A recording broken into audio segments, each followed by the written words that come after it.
Encontrem aí o livro de Jó.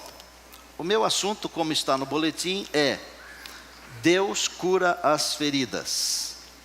Se você nunca foi ferido, se nunca alguém na sua família foi ferido, ou se você acha que nunca será ferido, pode ir embora. Alguém tem a coragem de ir? Todos somos feridos aqui. Ninguém consegue passar por essa vida aqui sem ser ferido, não consegue. O próprio Jesus, o Filho de Deus, ele foi ferido. Todos os seres desse planeta aqui, todos, desde Adão e Eva, até o último a nascer nesse mundo aqui, todos carregamos as marcas das feridas da nossa vida. A grande bênção, amados, é que Deus cura as feridas, amém? Diga louvado seja Deus. E eu vou dizer uma coisa para você ficar aí assim, namorando essa frase, tá bom? Namore essa frase durante o sermão. Namorar também significa ficar perto. Não deixe essa frase ir embora. Se alguém tenta lhe fazer mal, pode ser um homem, uma mulher, um ser humano, pode ser também um anjo do mal. Se alguém tenta lhe fazer mal, saiba que Deus tem bênção dobrada para você. E eu vou comprovar tudo isso que eu estou falando aqui, na palavra. Porque aqui se prega o que mesmo? A palavra de Deus. Às vezes nós fazemos algumas perguntas para as quais nós mesmos não temos respostas. Exemplo de perguntas para as quais não temos respostas. Pode um Deus de amor e misericórdia permitir que pessoas boas sofram? Às vezes não entra na nossa cabeça, né? Como que um Deus de amor, de misericórdia, pode permitir que os justos passem por provações quase que inacabáveis?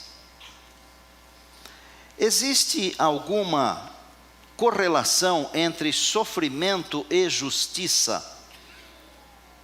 Eu já falei aqui que esse mundo aqui é muito injusto, que a vida não é justa. Outra pergunta e última. Sempre o sofrimento está ligado a algum pecado da pessoa? Porque às vezes nós dizemos assim: você está sofrendo porque você está em pecado. Pegue o livro de Jó, por favor, eu vou ler um trecho aí do primeiro capítulo e depois eu vou ler um trecho do último capítulo, só isso. No capítulo 1, verso 1, um homem na terra de Uz, provavelmente na Mesopotâmia, ok?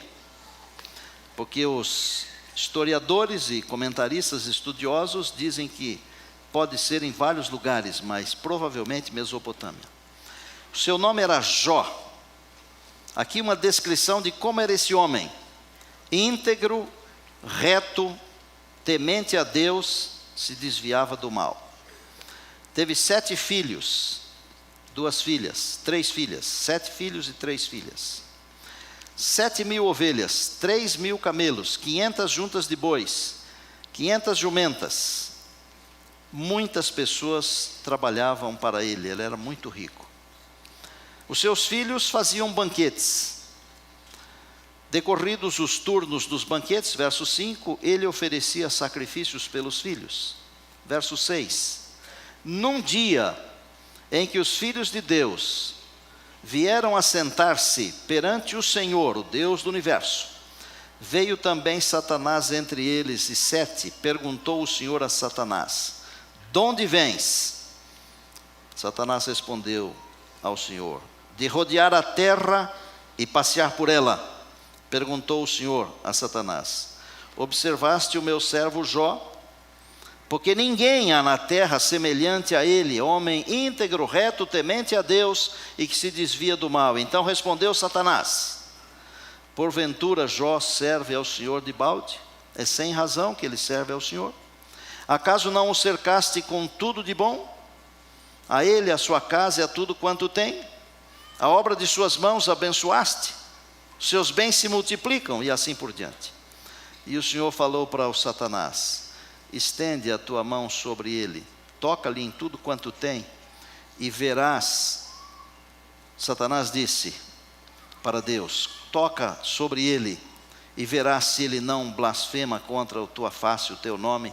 E o Senhor disse a Satanás: ele está nas tuas mãos. Satanás saiu da presença do Senhor.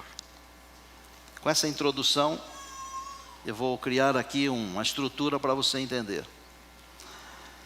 A Bíblia diz que ele era íntegro, reto, temente a Deus, se desviava do mal. No meu conceito, era um homem santo. E no seu? Porque Deus não fica elogiando ninguém. Quantos Deus elogiou em toda a Bíblia? Abraão, amigo de Deus. Davi, homem segundo o coração de Deus. O casamento, que deve ser venerado. Dá para escolher mais uns 4 ou 5, não enche os dedos das 2 mãos. Para os santos que irão para a eternidade, também Deus tem um elogio: servo bom e fiel. Não é a função, é o servo, é o trabalho. Jó, Deus elogiou: íntegro, reto, temente a Deus, se desvia do mal. Satanás foi para uma reunião, para entender. Dá para imaginar aqui, Deus tem um monte de mundos criados por aí que nós nem sabemos. Provavelmente em cada um desses mundos, Deus tem alguém que cuida para ele, administra para ele, como Adão era o responsável de administrar esse aqui. E Deus falou para ele assim: você vai ter domínio sobre os animais, sobre os peixes, sobre as aves, sobre as 3 dimensões do nosso planeta. Mas Adão perdeu o domínio, então provavelmente Satanás foi para essa reunião como representante do planeta. Tanto que quando Deus perguntou: de onde você vem? Ele falou assim: da terra, de rodear, de passear por ela. Viu lá que eu tenho um servo lá que me serve com integridade, com fidelidade, com tudo? Ele faz isso porque você dá tudo que ele precisa, tudo que ele quer e um pouco mais. É fácil servir a Deus quando tudo está bem. Deus falou para Satanás: pode tocar nele, você vai ver que ele é de fibra. O restante do capítulo 1 diz o seguinte: que num dia aconteceram todas as tragédias possíveis. Jó perdeu tudo, mas não perdeu uma coisa: não perdeu a saúde. Aí vem o capítulo 2, e no capítulo 2 a mesma conversa. O inimigo apareceu numa tal reunião. Eu não sei se essa reunião foi no céu ou num outro mundo, não posso afirmar a você, mas eu posso afirmar a você o seguinte: na terra não foi. Porque quando Deus de novo perguntou para ele: de onde você vem? Ele falou: venho da terra. Então quando se vem da terra é porque estava na terra e não está mais, ok? Para entender. Você viu meu servo Jó? Você destruiu a vida dele, ele continua íntegro, reto, temente a Deus, se desviando do mal.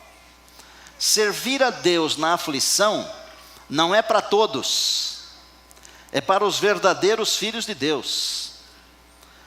Porque Deus é o dono de todas as coisas e não é Ele quem cria o mal. Se nós entendermos isso, metade da batalha está ganha. Não é Deus o responsável pelo mal. No Antigo Testamento, a visão das pessoas, dos escritores, era de que Deus é quem faz todas as coisas. Então, quando eles dizem assim que foi Deus que fez, o próprio Jó falou isso. Deus deu, Deus tomou. Não foi Deus quem tomou, foi o diabo. Um dia Deus vai devolver para você. Grave isso aqui. Um dia Deus vai devolver para você tudo que o diabo tomou de você. Se ele tomou um filho, Deus vai devolver. Pastor, você está dizendo que Deus vai devolver o meu filho que se perdeu nas drogas? Eu estou dizendo isso aí. Tudo que o diabo tomou de você, Deus vai devolver. Pode confiar em Deus. Porque Deus pode fazer isso. Eu não posso, mas Deus pode. Diga amém. Amém. Você viu? Mas ele ainda tem uma coisa. Ele tem saúde. E se eu tirar a saúde dele, Deus, você vai ver que ele vai blasfemar. Porque o que uma pessoa tem, ela dá tudo por causa da sua saúde. E Deus falou assim: pode tocar na saúde dele também. Olha, pastor Braga, eu gostaria que Deus confiasse em mim o tanto que ele confiou no Jó. E você? Esse tal de Jó era um cabra bom, viu? Esse era. Para Deus falar assim, pode tocar, eu acredito nele, eu ponho a mão no fogo por ele, eu me derreto por ele. Nós deveríamos aprender essas coisas assim para tratar a nossa esposa assim, sabia? Para tratar o nosso marido assim, sabia? Não teria nenhum casamento desfeito, nenhum. Você pode fazer isso pela graça de Deus, diga amém. O diabo veio e jogou assim um tipo de praga em cima do coitado, que ele ficou com tumores. A Bíblia diz que era da planta dos pés até a cabeça, até o alto da cabeça, não era até o começo da cabeça não, até o alto, inteirinho. E ele, assentado sobre uns cacos lá, tinha que se coçar com pedaços de tijolos, de telhas. Deu arrepio, doutora? Deu, não deu? É assim que o diabo faz com as pessoas. E sabe por que ele faz assim com as pessoas? Porque ele quer fazer com que as pessoas se afastem de Deus, que é a fonte da vida. Eu ouvi um comentarista de futebol falando essa semana, num programa de rádio. E me chamou a atenção não por causa do futebol. Me chamou a atenção porque ele estava falando sobre Deus.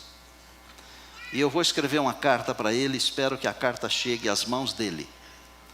E ele falou de Deus, e eu até comentei com o Voneu isso. Parecia eu falando sobre Deus. Impressionante, melhor do que eu. E ele falou, num momento ele falou assim, quando a pessoa vira as costas para Deus, se afasta de Deus, ela vira as costas para a fonte da vida, ela vai na direção da morte. O diabo quer fazer com que você vire as costas para Deus só por uma razão. Porque quando você vira as costas para Deus, você vai na direção da morte. E não é a morte dessa vida aqui não, é a morte eterna. Uma palavra sobre a companheira de Jó. Não a critique, por favor. Ela sofreu tanto quanto ele, as perdas todas, e um pouquinho mais do que ele. Porque além dela perder tudo que ele perdeu, porque ela também perdeu a saúde, ela ficou com depressão profunda, ela ainda perdeu a visibilidade de um companheiro saudável. Ela chegou ao ponto de dizer assim, amaldiçoa Deus, morra, acaba com sofrimento. Para algumas pessoas, dá a impressão que a morte é o fim e melhora tudo. A morte não melhora. E se você está enfrentando um problema, não pense que a morte vai resolver o problema. Não vai. Não vai. Os problemas continuam para sempre, você morrendo ou não. Viva. Viva com Jesus, porque Ele cura as feridas. Esse Jó, cujo nome é Liobe, tem um significado espetacular. Pode significar arrepender-se, pode significar voltar-se, mas o principal significado é voltado para Deus. Pensa numa plantinha chamada girassol, que vai acompanhando o sol. Jó significa voltado para Deus. Viva voltado para Deus. Não se preocupe com as aflições. Não olhe de lado. Não olhe para os outros. Quando nós olhamos para os outros, nós temos dificuldades. E às vezes nós estamos olhando para alguém que está prosperando, e nós não. E nós pensamos assim, bom, não adianta ser fiel. Não adianta ser dizimista. Não adianta seguir os mandamentos de Deus. Não adianta amar a Jesus. Não adianta confiar na graça de Deus. Não adianta. Porque as pessoas que não fazem isso prosperam.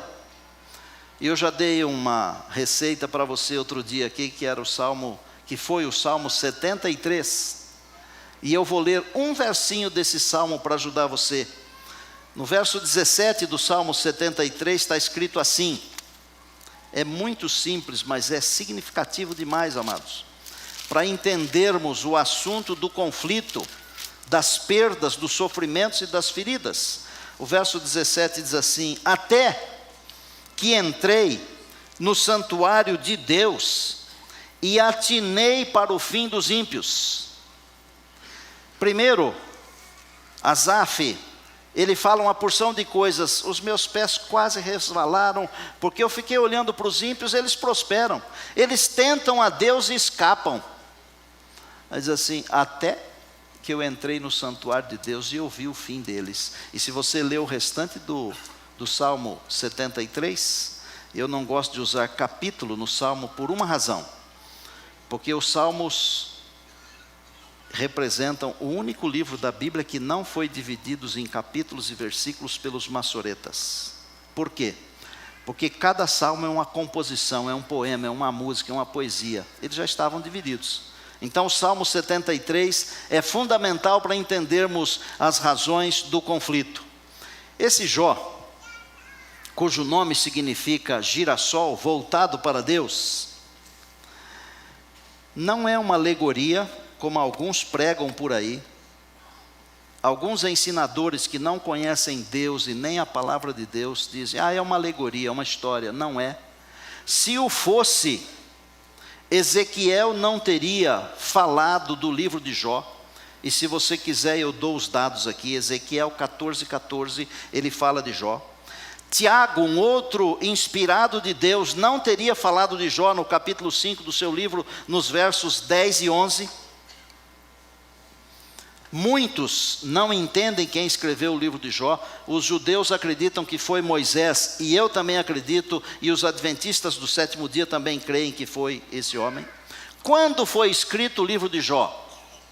O livro de Jó provavelmente foi escrito depois da era patriarcal, mas antes de Moisés, antes da lei, porque o livro não faz nenhuma menção à lei de Deus, nenhuma. E outra coisa, mais importante ainda, quem é que oferecia os sacrifícios? Não era um sacerdote, era o próprio patriarca. Então, para os estudiosos da Bíblia, é possível identificar algumas coisas. Queria considerar a vida de Jó. Jó fez certas alianças. Por exemplo, além de sua integridade, de sua fidelidade, sua retidão, de ser um homem temente a Deus, ele fez um contrato com seus próprios olhos. Está na Bíblia isso. No capítulo 31 do seu livro, no verso 1, ele diz assim: eu fiz um contrato com os meus olhos. Como é que eu o colocaria sobre uma donzela? Aqui tem uma mensagem para os nossos dias. Bom, Jó não fez isso, por quê? Ele não fez isso porque era um homem íntegro. Íntegro. Isso aqui é um princípio. Normalmente, quando uma pessoa é poderosa, ela cria suas próprias leis. Você já ouviu falar nisso? Ela acha que pode todas as coisas, e o mundo inteiro, o universo tem que girar em torno dela, se ela é poderosa. Se ela é uma pessoa rica, ela acha que pode comprar todas as pessoas. Se ela é uma pessoa influente, ela acha que pode mandar em todas as pessoas. Jó era um homem rico, um homem poderoso, mas ele não usou estas influências para o seu próprio benefício. Ele usou todas essas influências para ser fiel a Deus e dar um exemplo. Você pode usar todas as suas influências, todas, para ser fiel a Deus e dar um exemplo de como o cristianismo pode abençoar pessoas, mesmo de influência.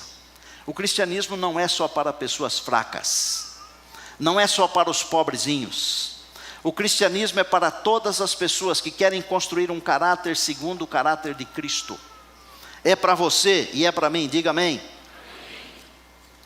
Bom, no livro de Jó tem umas coisas que precisam ser entendidas. Havia um conceito nos seus dias de que a pessoa que sofre é porque ela tem um pecado. E eu não quero ser assim deselegante, mas muitos de vocês pensam assim. E eu percebo que alguns estão fazendo assim com a cabeça. Vou dizer que o sofrimento, ele não é por causa do seu pecado pessoal. O sofrimento é um dos efeitos colaterais do pecado original. Sofrimento. Quando Adão e Eva pecaram, um efeito colateral tremendo veio para esse planeta e passou para toda a humanidade, passou para os animais, passou para a natureza, passou para todas as coisas. Pode ser que você esteja sofrendo e alguém esteja tentando dizer para você, você está sofrendo porque você é um pecador, o problema está com você. E de repente não está com você como não estava com Jó. Mas os amigos, e vejam que às vezes os amigos nos ajudam, mas de vez em quando eles nos atrapalham. Morre uma pessoa, aí você vai lá com toda a bondade do seu coração, abraça a pessoa e diz assim, foi Deus quem quis assim. Não foi. Você não conhece Deus, não fale isso. Não foi Deus quem quis assim, foi o capeta quem quis assim. Porque não foi Deus quem inventou a morte. Não foi Deus. Então, não jogue para Deus os problemas que não são de Deus. Deus já tem um monte de problemas para resolver, por exemplo, Ele tem a mim, que eu sou um problema para Ele, tremendo. Ele tem você também, que é um problema para Ele. Ou você não acredita? Mas sabe que tipo de problema eu sou para Ele? Eu sou objeto do seu amor. Você é o objeto do amor de Deus. E sabe como é que Deus me chama e a você? De menina dos olhos. Diga louvado seja Deus. Diga glória a Deus. 3 amigos vieram, na intenção de consolar. Ô Jó, você está assim porque você está com um problema. Você está com um pecado, confessa logo. Aí o Jó começa a analisar a sua vida e fala assim, mas onde que está o pecado? Cadê? Fala para mim, onde está? E não acha. Eles eram Elifaz, Bildade e Zofar, 3 amigos. Todo mundo foi embora. Quem sobrou? Sobraram esses 3 amigos que ao invés de ajudar, pioraram a situação. E sobrou a esposa que acabou dizendo para eles amaldiçoar Deus e morrer. Não sobrou ninguém. Aí veio um outro indivíduo que era acostumado aos discursos, um tal de Eliú, e começou a debater com Jó. Por fim, Jó ficou influenciado por aquelas conversas, que começou a debater com Deus. Veja como é que as coisas acontecem na nossa vida. Às vezes nós somos levados por uma corrente, por uma onda. Outro dia eu falei aqui das ondas que vêm nesse planeta, né? Até eu mencionei umas coisas que curam tudo. Tem dia que é um negócio que cura tudo, outro dia é uma outra coisa que cura tudo. Tem as ondas da internet, as ondas dos boatos. Não se deixe levar pelas ondas. Confie no Senhor, porque o nosso Deus é um castelo forte. O nosso Deus é uma rocha. A palavra diz, Deus é o nosso refúgio e fortaleza, socorro bem presente nas tribulações. O livro de Jó é o livro que contém as mais lindas declarações de astronomia, em toda a Bíblia, pode procurar. Ele fala de coisas esplendorosas que nós nem entendemos direito. Bom, vamos fechar. Fim da história, vá lá para o capítulo 42. Só queria, antes de chegar no 42, registrar a fé desse homem, quando no capítulo 19, no pior momento da vida, nos versos 25 a 27, ele gritou, vocês todos estão contra mim. Agora, antes de dizer o que ele disse, você tem que entender o seguinte. Hoje nós olhamos para trás para ver a história de Jó, lá para trás. Jó não sabia que ele estava sendo alvo do grande conflito. Hoje nós sabemos. Nós sabemos coisas hoje que ele não sabia nos seus dias. E é muito fácil nós contarmos a história, o difícil é vivermos a história. Mas mesmo não entendendo o grande conflito, não sabendo de toda a estrutura que estava por detrás da sua história, ele gritou, eu sei que o meu Redentor vive, e por fim se levantará, e os meus olhos o verão, amém? Eu prometi que Deus, quando alguém tenta nos prejudicar, Ele nos dá bênção dobrada. Você escutou eu falar isso? Está aqui, ó, na palavra. Alguém está tentando matar você, acabar com você? Deus tem bênçãos dobradas para você, pode confiar nisso. Você passou por uma angústia porque foi afligido e está ferido, Deus tem bênçãos dobradas para você. Está na palavra. No capítulo 42 eu leio a partir do verso de número 10. Mudou o Senhor a sorte de Jó, quando este orava pelos seus amigos. Fica aqui. Mudou o Senhor a sorte de Jó, quando este orava por seus amigos. Antes do verso 10, Deus conversou com aqueles amigos que foram lá discutir com o amigo Jó. E falou para eles o seguinte: vocês estão errados a respeito do meu caráter. Vão lá que Jó tem uma coisa para ensinar para vocês. Ele vai oferecer sacrifício por vocês. Ele vai orar por vocês. E eu vou perdoar vocês por causa da oração dele. Que tal? Mudou o Senhor a sorte de Jó enquanto ele orava pelos amigos. O que diz o resto do verso 10? E o Senhor deu-lhe o dobro de tudo quanto possuía antes. 11. Vieram a ele todos os seus irmãos. Por que vieram a ele? Porque tinham ido embora. Jó, de alguma maneira, é uma espécie de Cristo. Gravou? Todos foram embora.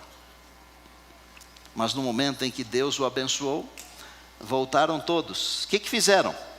Os irmãos, as irmãs, os que antes o conheceram, comeram com ele em sua casa, se condoeram dele, o consolaram de todo o mal, olha, que o Senhor lhe havia feito. É a visão do Antigo Testamento, ok?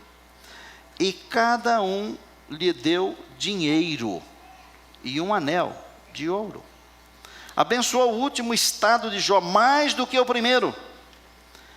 Lembram que eu li que ele teve 7.000 ovelhas?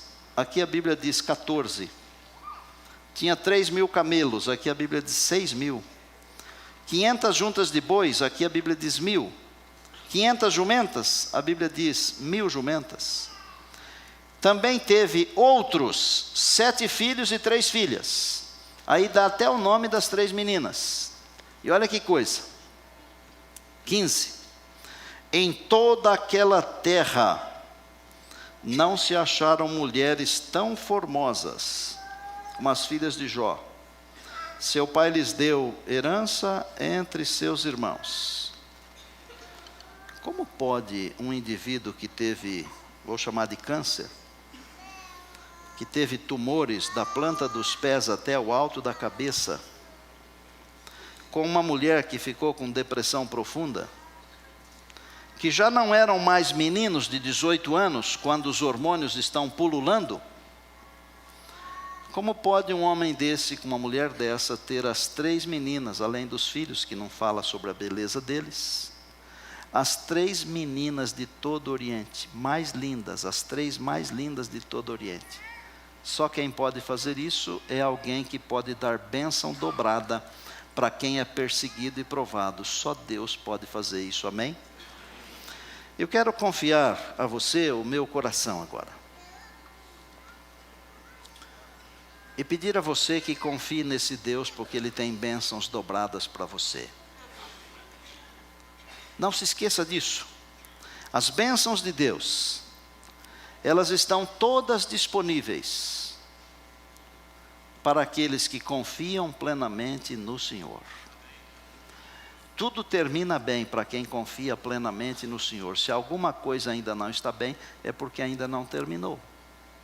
Amados, nós estamos dentro de um campo.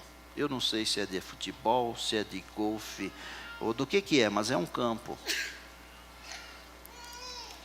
Nós estamos produzindo um espetáculo. Deus é muito mais do que o nosso técnico. Ele é o nosso Salvador. Ele é aquele que joga conosco. E nesse campo de batalha, existem os perdedores e os vencedores. Sabe quem são os perdedores? São aqueles que deixam de confiar implicitamente em Deus. Não são os melhores, não são os mais bem preparados, não são os mais inteligentes, não são os que têm técnica, não são os que têm logística, não são. Os vencedores são aqueles que em todas as coisas confiam plenamente no Senhor Deus. mudou a sorte. Sorte na Bíblia significa bênção. Sorte na Bíblia significa bênção dobrada. Deus tem bênçãos dobradas para aqueles que lhe são fiéis. Final do capítulo 42 e, portanto, o final do livro, diz assim: depois disto, viveu Jó mais 140 anos. Viu os filhos, os netos, os bisnetos, e a Bíblia diz, até a 4ª geração. Alguém que estava completamente abandonado, mas que Deus o escolheu. Ele é de alguém e não está perdido, porque está no melhor lugar possível, a igreja. Vamos mostrar aqui para ver quem que é o pai e quem é a mãe. Jó serve de exemplo para nós. Quer que eu leve para casa ou vai vir buscar? Jó é o maior exemplo que nós podemos ter de alguém que serviu ao Senhor, que confiou no Senhor, assim como esse garoto veio aqui à frente, eu o peguei no colo, ele não chorou, não reclamou, ele confiou que eu não faria mal para ele. É assim que nós temos que confiar. Vai com a tua mãe. Eu quero terminar esse sermão aqui, trazendo aqui à frente uma família. Queria que trouxessem aqui a pequena Alice. Vou pedir que os pais venham aqui, a Liana, o César. O Júlio César pode vir aqui também. Pedir que os avós venham aqui.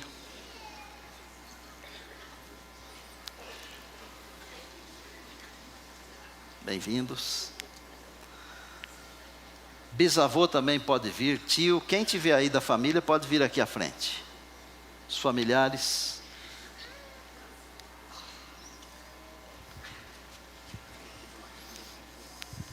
Beleza? Tudo bem, e você?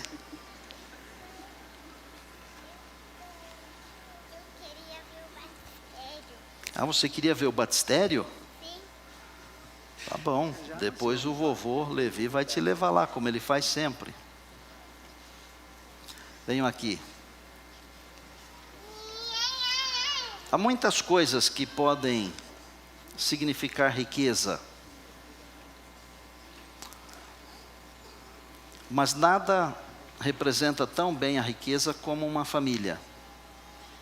E quando é uma família bem ordenada, bem orientada nos caminhos de Deus, então dispensa qualquer comentário. Hoje nós vamos fazer aqui a dedicação da Alice.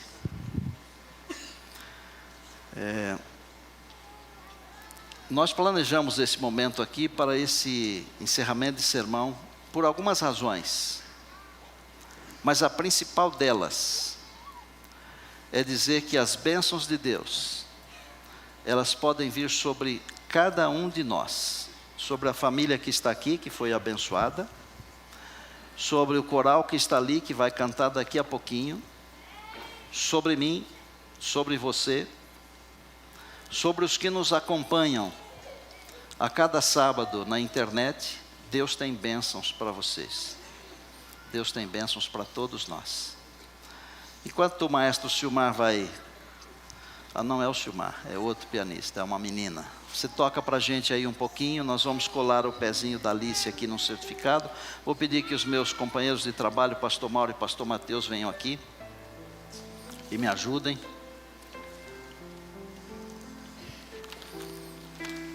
Um dos avós, o Virgílio, que é o senhor, é meu colega de ministério, é pastor de uma das congregações aí. O senhor é muito bem-vindo. E nós temos uma lembrança para o senhor aí, que são alguns dos meus livros publicados. O senhor é muito bem-vindo aqui. Sinta-se à vontade, viu? Sua esposa, família. Cadê os fotógrafos? Põe o pezinho primeiro, por favor.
Convidar a você que incline a cabeça. Nós aqui vamos nos ajoelhar. Pastor Mauro, vem bem aqui pertinho. Vem mais para cá, Pastor Mateus.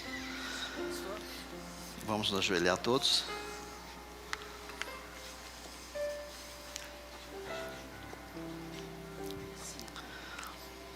Senhor, agradecemos as bênçãos dobradas. Agradecemos as bênçãos para essa família. Nesta hora nós oferecemos a Alice ao Senhor. Que ela seja abençoada com uma porção dobrada, meu Deus. Que seja uma alegria para os pais, também uma bênção para a igreja. E sua vida seja um preito de gratidão ao nome do Senhor Jesus. Aqui nós somos uma só família agora. Nós te entregamos os nossos filhos. Que eles sejam como flores, como setas, como bênçãos em nossas mãos e mais do que em nossas mãos, em tuas mãos, para a tua glória. E que no céu nós tenhamos a alegria de conviver com as nossas crianças. Abençoa esta família que está aqui, uma grande família. Os pais, também o irmãozinho, Júlio César, os avós, bisavós, os tios, os familiares e todos nós. Nós a dedicamos a Ti nesta hora. Em nome de Jesus, amém. Amém. Enquanto vocês ficam aqui comigo,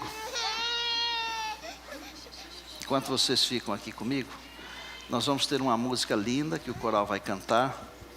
E eu queria fazer um chamado para a minha igreja agora, enquanto isso. Deus tem bênçãos dobradas para você. Pode confiar nisso.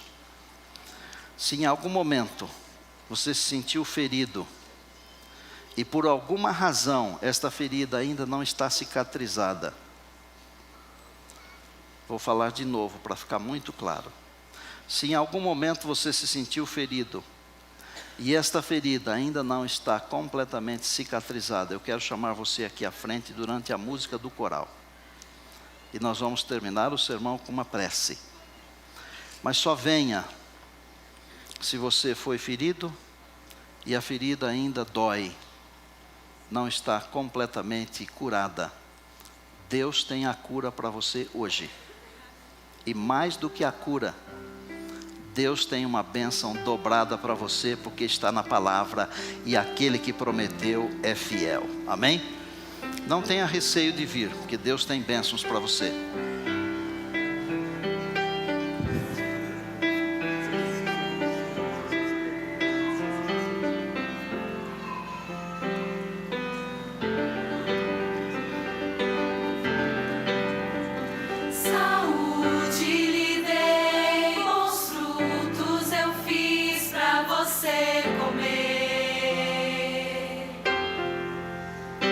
Um dia eu descansei.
foi simplesmente para amar, para amar, para amar com meu amor.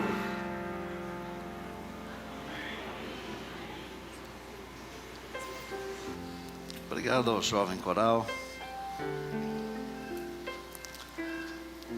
Quando Deus falou isso para Jeremias, está no capítulo 1 e no verso 5. Ele falou assim: antes que você fosse formado no ventre, eu te conheci. E antes que saísses da madre, antes do nascimento, eu te escolhi. Tudo isso aqui foi estruturado para dizer para você, meu amado, minha amada, que Deus nos conheceu antes de nós sermos formados. E que Deus nos escolheu antes de nós nascermos. E para que Deus nos escolheu? Deus nos escolheu para nos amar. Eu comentei com a minha namorada essa semana uma coisa. E aqui estão duas crianças. Nós temos uma linguagem para expressar certas coisas. Por exemplo, quando nós nos machucamos, nós chamamos de ferimento, de machucado, e tem um monte de outros adjetivos. Tem uma imensidão. Mas às vezes a criança, ela não sabe falar essas palavras. E lá em casa nós temos a Olívia e o Dudu. E a Olívia, que é muito esperta, ela vive se encostando nos móveis da casa e às vezes machuca. Ela chama o ferimento de bubu. O que é que nós fazemos? O pai, a mãe, o avô, a avó, a família, o que é que nós fazemos? Nós começamos a chamar o ferimento de bubu para ela. Sabe o que Deus faz conosco? Deus tem a sua linguagem para as coisas, mas nós temos a nossa, porque para Deus nós somos eternas crianças. Deus começa a falar na nossa linguagem para poder se comunicar conosco, para que nós entendamos que Ele nos ama. E Ele tem bênçãos dobradas para nós, amados. Senhor, louvado seja o Teu nome. Obrigado porque o Senhor está curando as nossas feridas. E também o Senhor tem bênçãos dobradas. O inimigo tenta nos destruir de todas as maneiras. Tenta fazer com que viremos as costas para Deus, que é vida, e caminhemos na direção da morte. Mas o Senhor nos ama tanto, que o Senhor começa a falar a nossa linguagem, para que nós entendamos a comunicação. Aqui está a tua igreja, o teu povo, o coral, a família que trouxe Alice, os irmãos, as irmãs, os que se manifestaram, e tantos outros que não se manifestaram, mas têm um pedido no coração. E humildemente agora eu peço que o Senhor me lave outra vez no sangue do Cordeiro de Deus. Que o Senhor me batize com o Espírito Santo outra vez. E eu te imploro então, batizado e lavado, cura as feridas do teu povo, meu Deus. E vai conosco. E segura a nossa mão. Até o dia quando adentraremos por uma das 12 portas da Nova Jerusalém. Nós oramos agradecidos em Cristo, nosso Salvador e Senhor, amém.